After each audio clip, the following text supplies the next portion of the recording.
نحمده ونصلي ونسلم على رسوله الكريم اما بعد فاعوذ باللہ من الشیطان الرجیم بسم اللہ الرحمن الرحیم الحمدللہ۔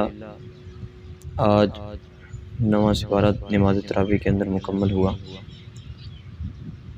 حضرت شعیب علیہ السلام کی قوم کے حوالے سے بات چل رہی تھی کہ حضرت شعیب علیہ السلام اپنی قوم کو نصیحتیں کر رہے ہیں کہ تم اللہ رب العزت کے ساتھ شرک نہ کرو، اللہ رب العزت کے ساتھ کسی کو شریک نہ ٹھہراؤ، ماپ تول پورا کرو، اس کے اندر کمی نہ کرو، اور کہنا کچھ اور کرنا کچھ ایسی باتیں نہ کرو، بلکہ جو بات کیا کرو اسی بات کے اوپر عمل بھی کیا کرو۔ ماپ تول میں کمی کے حوالے سے اللہ رب العزت نے قرآن مجید کے اندر یہ ارشاد فرمایا، وَيْلٌ لِّلْمُطَفِّفِينَ الَّذِينَ إِذَا اكْتَالُوا عَلَى النَّاسِ يَسْتَوْفُونَ۔ وہ لوگ جو ماپ تول کے اندر کمی کرتے ہیں، اللہ رب العزت نے ان کے لیے بڑی ہی ہلاکت بیان فرمائی ہے۔ حضرت شعیب علیہ السلام اپنی قوم کو نصیحتیں کرتے جا رہے ہیں کہ مسافروں کے رستے میں انہیں روک کر انہیں لوٹنا، دہشت گردی پھیلانا، جبراً زبردستی مسافروں کے مال کو لوٹنا، اور جو لوگ میرے پاس ہدایت حاصل کرنے کے لیے آتے ہیں ان لوگوں کو میرے پاس آنے سے نہ روکا کرو۔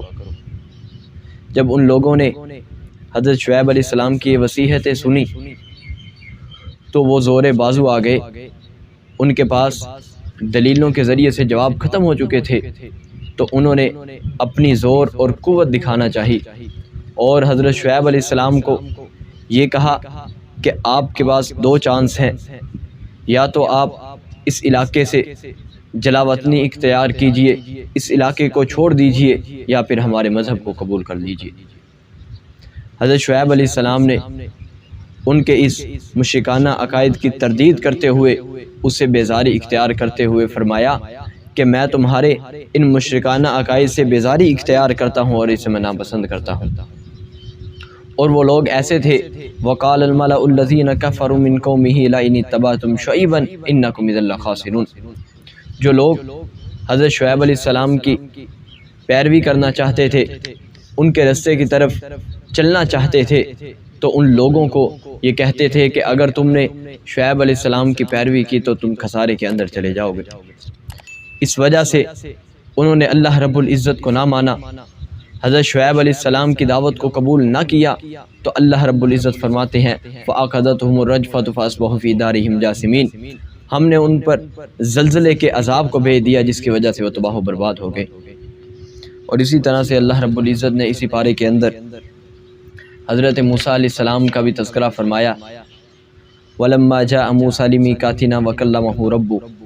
جب موسیٰ علیہ السلام ہمارے مقرر کردہ جگہ پر پہنچ گئے، جب وہ پہنچے کوہ طور پر، تو انہوں نے اللہ رب العزت سے خواہش کی کہ اللہ میں آپ کا دیدار کرنا چاہتا ہوں، آپ کو دیکھنا چاہتا ہوں۔ اللہ رب العزت نے فرمایا کہ اگر کوئی بھی زندہ شخص مجھے دیکھ لے گا تو وہ فوراً مر جائے گا، اور کوئی خشک چیز وہ میری تجلی اس پر پڑ جائے گی تو وہ ریزہ ہو جائے گی۔ اس کا واضح ثبوت حضرت موسیٰ علیہ السلام نے دیکھ لیا جب اللہ رب العزت نے اپنی تجلی طور پہاڑ پر کی، اس پہاڑ پر کی، پہاڑ ریزہ ہو گیا اور حضرت موسیٰ علیہ السلام بے ہوش ہو گئے۔ جب موسیٰ علیہ السلام ہوش کے اندر آتے ہیں فقال فلما افاق قال سبحانک انی تبت الیک، اے اللہ تو پاک ہے۔ جب انہیں بے ہوشی سے ہوش آتا ہے تو اللہ رب العزت کی ثنا بیان کرنے لگ جاتے ہیں۔ اسی طرح سے اللہ رب العزت نے اسی سپارے کے اندر، اسی صورت میں، سورۃ الاعراف کے اندر ہی ان اصحاب سبت کا بھی تذکرہ فرمایا جن لوگوں کو اللہ رب العزت نے ہفتے کے دن مچھلی کا شکار کرنے سے منع فرمایا تھا۔ اس بستی میں 3 قسم کے لوگ تھے۔ ایک ان لوگوں کا گروہ تھا جو مچھلی کا شکار کیا کرتا تھا، اللہ رب العزت کے حکم کی نافرمانی کیا کرتا تھا۔ ان میں سے دوسرا گروہ ایسا تھا جو ان مچھلی کا شکار کرنے سے روکا کرتا تھا اور تیسرا گروہ یہ تھا نہ وہ مچھلی کا شکار کرنے سے روکتا تھا اور نہ ہی وہ خود مچھلی کا شکار کرتا تھا۔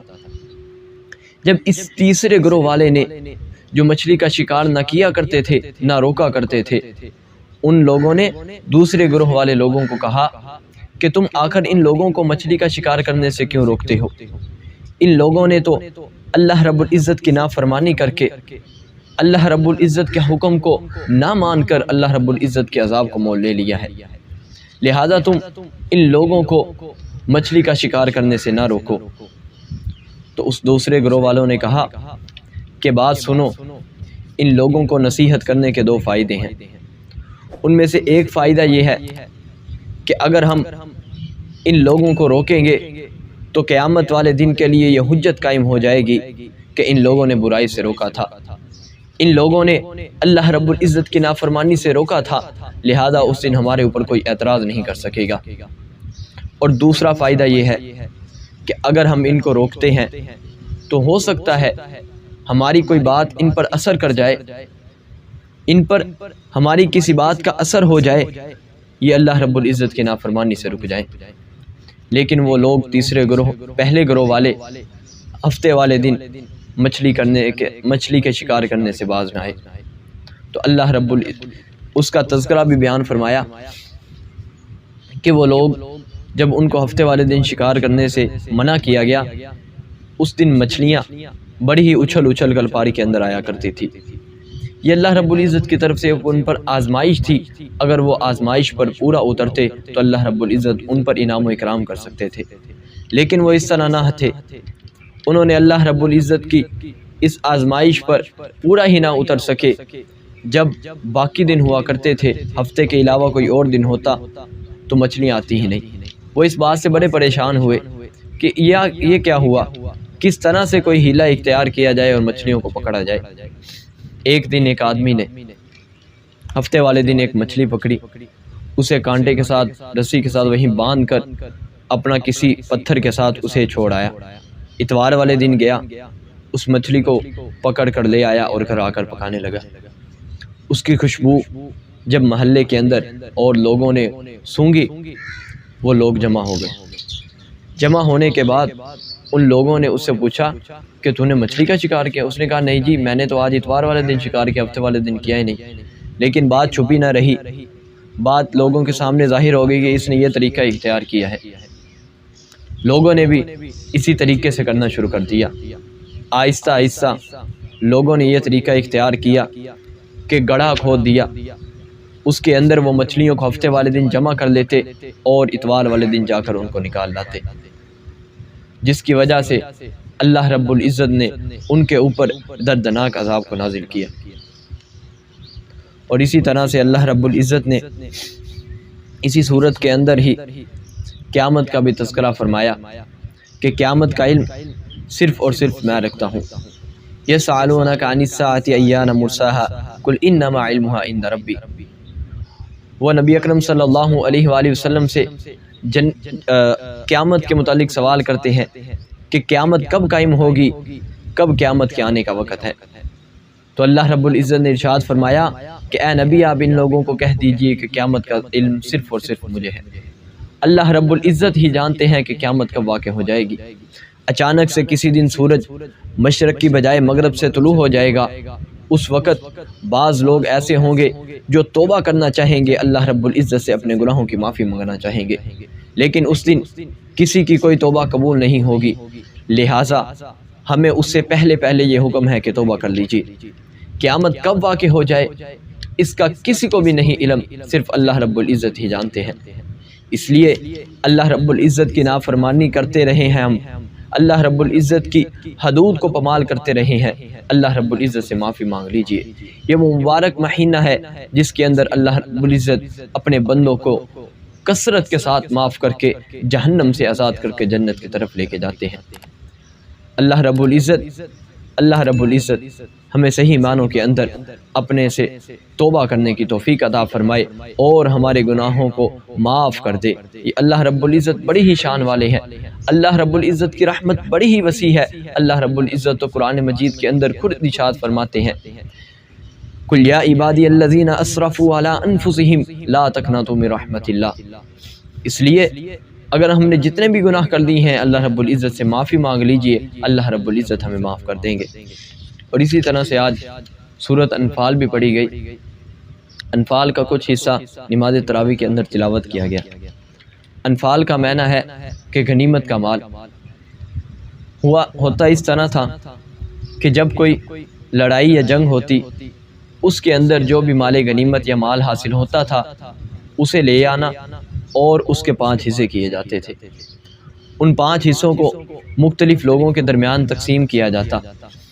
مجاہد لکھتے ہیں کہ لوگوں نے جب حضرت محمد رسول اللہ صلی اللہ علیہ وآلہ وسلم سے اس 5ویں حصے کے متعلق سوال کیا جو 4 حصوں کو تقسیم کرنے کے بعد رہ جاتا ہے، تو اللہ رب العزت نے اس وقت یہ آیت نازل کی یسألونک عن الانفال قل الانفال للہ والرسول۔ اور اسی طرح ابن عباس رضی اللہ تعالیٰ عنہ بیان کرتے ہیں کہ یہ سورت غزوہ بدر کے موقع پر نازل ہوئی اور انفال سے مراد مال غنیمت ہے جو صرف اور صرف رسول اللہ صلی اللہ علیہ وآلہ وسلم کے لیے ہے۔ اور اسی طرح سے اسی صورت کے اندر اللہ رب العزت نے ایمان والوں کے اوصاف بھی بیان کیے ہیں۔ وَإِذَا تُلِيَتْ عَلَيْهِمْ آيَاتُهُ زَادَتْهُمْ إِيمَانًا، مومن بندے تو وہ ہیں جب اللہ رب العزت کا ان کے سامنے ذکر کیا جاتا ہے ان لوگوں کے دلوں پر لرزہ طاری ہو جاتا ہے، ان کے دل ڈرنے لگ جاتے ہیں۔ اور جب اللہ رب العزت کے قرآن مجید کی تلاوت ان کے سامنے کی جاتی ہے ان لوگوں کے ایمانوں کے اندر اضافہ ہو جاتا ہے۔ آج ہمارے ایمان اس قدر کمزور ہو چکے ہیں، ہم قرآن مجید کو مکمل پڑھ لیتے ہیں لیکن ہمارے ایمانوں کے اندر اضافہ نہیں ہوتا۔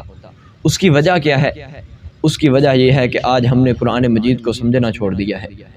آج ہم نے قرآن مجید کے اندر فہم، تفکر اور تدبر کرنا چھوڑ دیا ہے۔ اس لیے قرآن مجید کی صحیح سمجھ کے لیے ضروری ہے کہ انسان قرآن مجید کے ترجمہ کو پڑھے، قرآن مجید کو سمجھے اور اس کے مطابق اپنی عملی زندگی کو گزارے۔ اگر ہم قرآن مجید کے ترجمہ کو سیکھیں گے تو ہمیں ہی صحیح معنوں سے معلوم ہوگا کہ اللہ رب العزت کہاں کیسے خطاب فرما رہے ہیں اور ان آیات کے اندر کن واقعات کا تذکرہ ہے، اللہ رب العزت ان آیات کے ذریعے سے کیا بیان فرمانا چاہ رہے ہیں۔ لہٰذا انسان کو چاہیے کہ انسان اللہ رب العزت کی رضا کے لیے اللہ رب العزت نے جو دین حنیف ہماری طرف بھیجا ہے اس کو سمجھنے کے لیے قرآن مجید کا ترجمہ پڑھے۔ اللہ رب العزت ہمیں صحیح معنوں کے اندر دین کو سمجھ کر اس پر عمل کرنے کی توفیق عطا فرمائے۔ وما علینا الا البلاغ المبین۔